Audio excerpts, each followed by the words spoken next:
देखिए, ट्रंप का जंगी फितूर जो है वो साल 2026 के आगाज के साथ ही अपने हाइट्स पर था, अपने चरम पर था। 3 जनवरी को ट्रंप ने वेनेजुएला पर अटैक करके प्रेसिडेंट मादुरो को हाईजैक कर लिया और फिर 28 फरवरी को ट्रंप ने ईरान पर हमला करके सुप्रीम लीडर अयतुल्ला खामेनी को मार दिया। और अब ट्रंप का अगला टारगेट क्यूबा है, जिस पर हमले की चेतावनी ट्रंप ने दे दी है। ऐसे में सवाल है कि अभी तो ईरान से जंग खत्म भी नहीं हुई, ऐसे में ट्रंप क्या क्यूबा से युद्ध छेड़ देंगे? और ट्रंप का यह जंगी दाव क्या अमेरिका के लिए मुसीबत साबित होगा? इस ऐलान के साथ ही प्रेसिडेंट ट्रंप ने अपना अगला टारगेट फिक्स कर दिया और वो है उत्तरी कैरेबियन सागर में बसा क्यूबा।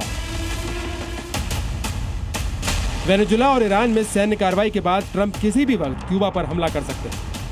हैरानी की बात यह है कि क्यूबा पर हमले की खबरों को कोई न्यूज एजेंसी नहीं बल्कि खुद ट्रंप ही हवा दे रहे हैं, वो भी खुलेआम। साल 2026 की शुरुआत में ऑपरेशन मादुरो के सफल होने के बाद ट्रंप ने 28 फरवरी को ईरान पर हमला बोला था। अभी भी ईरान से युद्ध जारी है। खलीफा के ट्रैप में अभी भी ट्रंप बुरी तरह फंसे हुए। बावजूद इसके ट्रंप ने अगले टारगेट या कहे अगले युद्ध की घोषणा कर दी। ऐसे में सवाल यह है कि क्या डबल फ्रंट पर अमेरिका एक साथ जंग लड़ सकता है? क्या ईरान की तरह क्यूबा भी जबरदस्त पलटवार कर सकता है? दरअसल क्यूबा पर अमेरिका काफी वक्त से दबाव बना रहा है। ट्रंप बीते 1 साल में दर्जनों बार क्यूबा पर हमले की धमकी दे चुके हैं। जनवरी में तो ट्रंप ने क्यूबा को हो रही तेल सप्लाई को लगभग रोक दिया था। दूसरे देशों को भी तेल सप्लाई न करने की वार्निंग दी। ऐसे में अब क्यूबा में अमेरिकी प्रतिबंधों का असर दिखने लगा है। क्यूबा में बिजली कटौती के चलते ब्लैकआउट है। दवाइयों के साथ खाने पीने की समस्या बढ़ रही है। क्यूबा पर वित्तीय लेन देन की भी पाबंदी लगी है। ऐसे हालात में क्यूबा सरकार पर दबाव बढ़ गया है। 60 के दशक में शीत युद्ध जो था वो पूरे चरम पर था। उस दौरान अमेरिका के राष्ट्रपति जॉन कैनेडी हुआ करते थे और कैनेडी ने सोवियत संघ के खिलाफ मोर्चा खोल रखा था।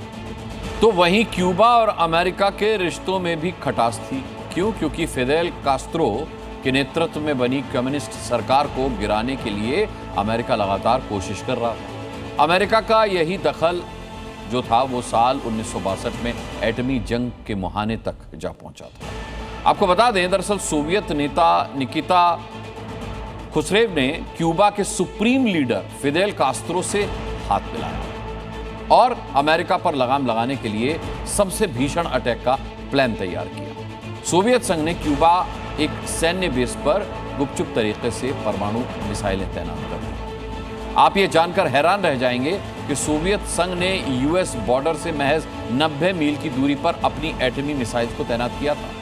पहले तो अमेरिका को इस प्लान की भनक तक नहीं लगी, लेकिन CIA के सीक्रेट एजेंट और खुफिया एयरक्राफ्ट U-2 ने क्यूबा के सीक्रेट सैन्य बेस की तस्वीरें कैप्चर की।